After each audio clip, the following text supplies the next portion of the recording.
Hi, thank you for joining me. Take a break from our philosophy and give you a bit more personal information, how and where I receive most of the information that I make these videos from. Several people wanted me to share more personal information about who I am and where I'm getting my information.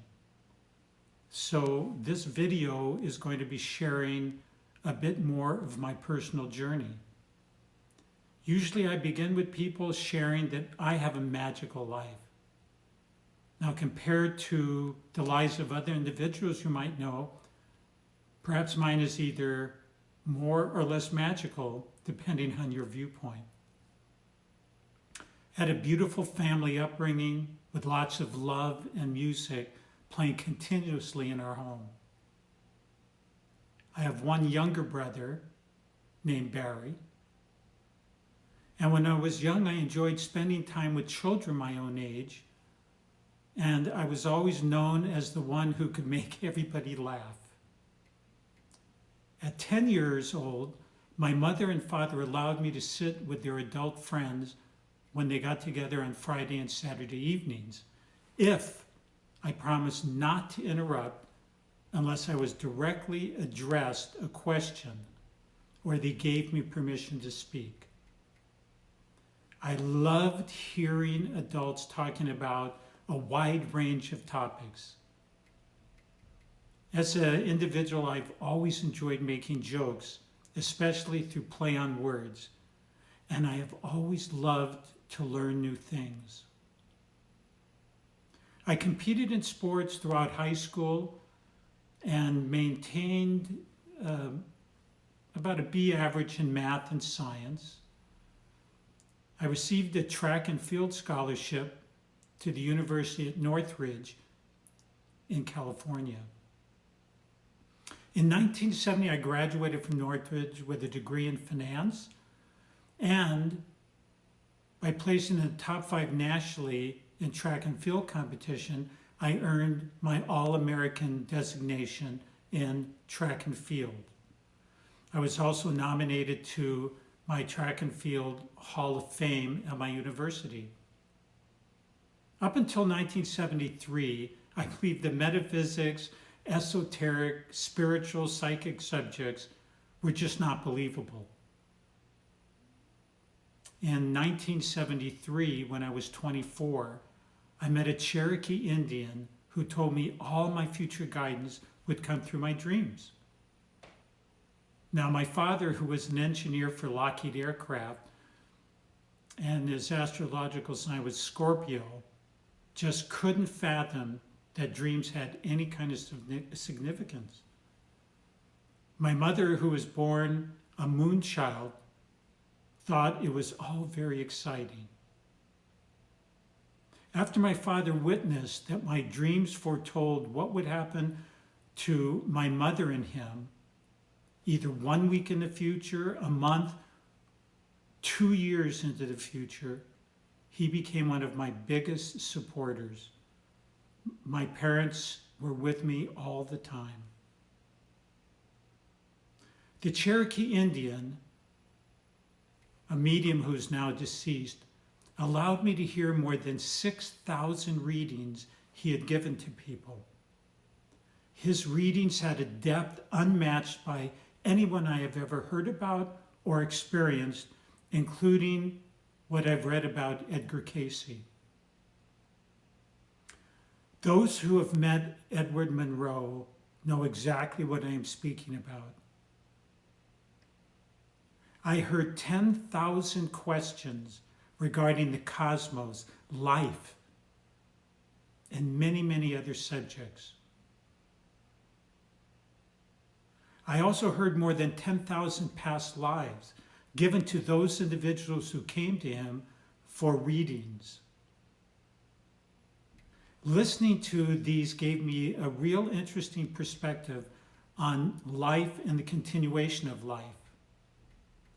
Now, I'm not saying that what he shared in the words of the gospel, only that they gave me very much food for thought. During some of my dreams where I saw myself performing some activity, I would receive comments in the dreams regarding my personality, how I handled myself in the action. In other dreams, I received commentary on books I was reading by current authors, along with writings by ancient philosophers. Within dreams, I was transported to ancient times and actually felt I was experiencing events as they were happening. This is, of course, only my opinion. In dreams, I received telephone numbers, and I would call those numbers the following morning, and someone would answer and tell me they had a scientific device, old papers, or things they wanted to give me so I would caretake the items. These collected materials are in the World Research Foundation. From a dream I had in 1983, I was directed to a specific shelf in a bookstore in a particular city and told to reach behind the books that were there on the shelf. Upon following those directions, I found an out-of-print book that I had looked for basically for 10 years. In that book was a 5-page reference to Royal Rife and the universal microscope, something I have discussed at other times. I had another dream that directed me to a specific person who had a contact number for John Crane, the man who actually possessed the Rife microscope. John Crane later entrusted the universal microscope to myself and my associate Laverne Bachman, and we possessed it for 2 years. We were also provided hundreds of Rife documents, many originals from the 1920s and 1930s. Through my dreams, I was shown how to work with individuals who might come to me who needed healings, both in person and at a distance. In my dreams, specific spirits provided loving guidance on a multitude of topics. In other dreams, I was shown several of my past lives, and I received verbal commentary on my actions during those past lives. These were critiques that were honest about my actions or inactions during those past periods. Nothing was withheld from me. During a dream in 1976, I saw a world map with blinking lights and was told that those lights were suggestions where offices and advisors should be located in order to form a worldwide health network. Later in 1984, when I met Laverne, with her energy and support, we were able to establish the World Research Foundation. Backtracking a little, in 1976, while sitting with people who came to me for assistance, I would receive internal commentary on what was most likely really happening to them, despite what little they might be sharing with me at that moment. I also began hearing internal guidance during the day, which I know was separate from my own regular thoughts regarding various activities that I was involved or undertaking during the day. Beginning in the late 1970s and continuing to this time, during lectures and presentations, I will hear sequences of words some few seconds before I would share them with the audience. Often the material was just as new for me as it is for the audience.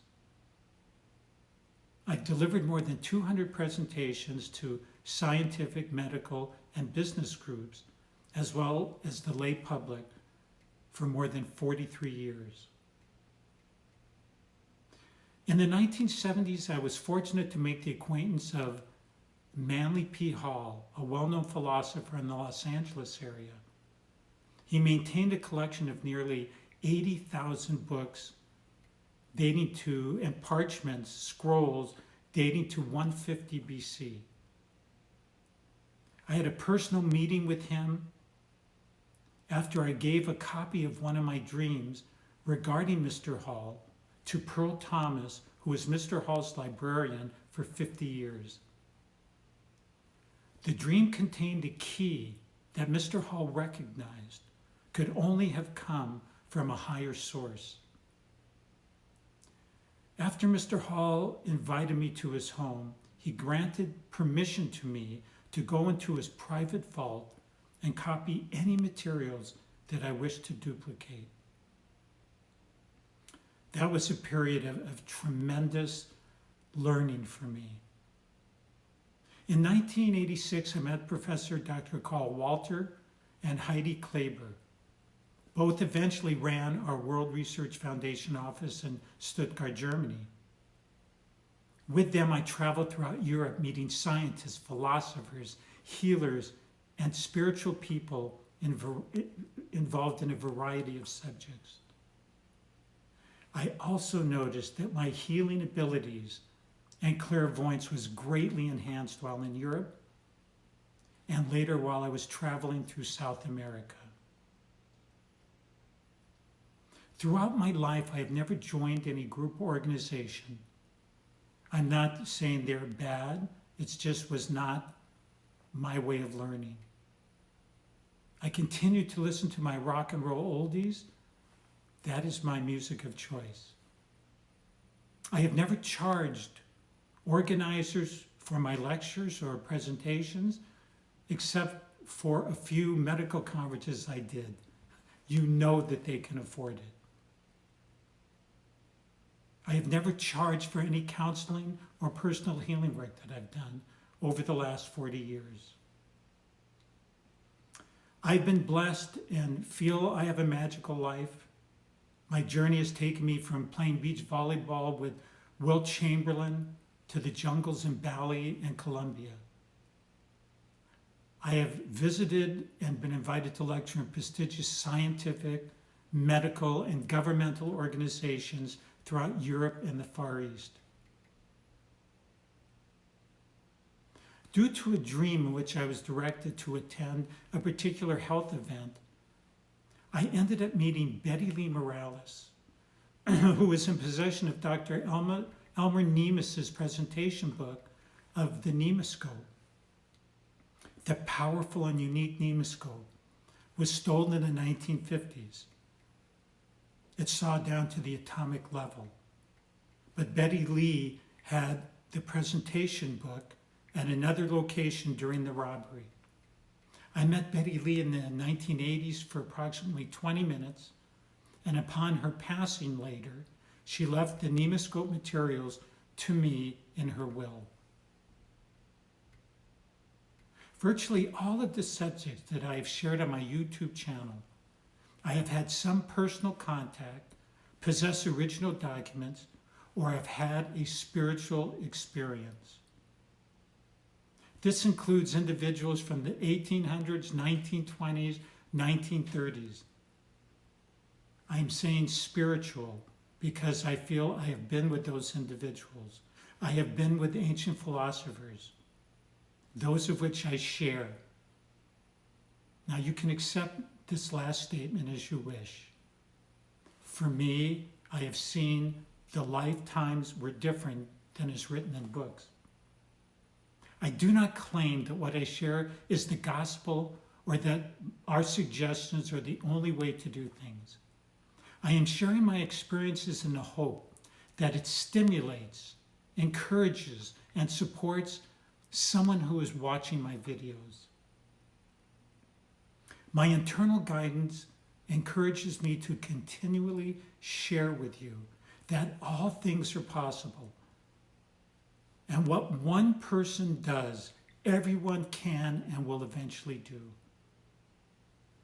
I hope you take my sharing as purposeful and not just a repeating of facts and stories. Above all, I believe in laughter, excitement, fun, and love, what I call leffel. May the highest and best manifest for you. You are a soul, you are power, you are light, and you are love. With love, in love, and through love, I share with you in the hopes that we will stimulate and encourage you to discover what more is possible.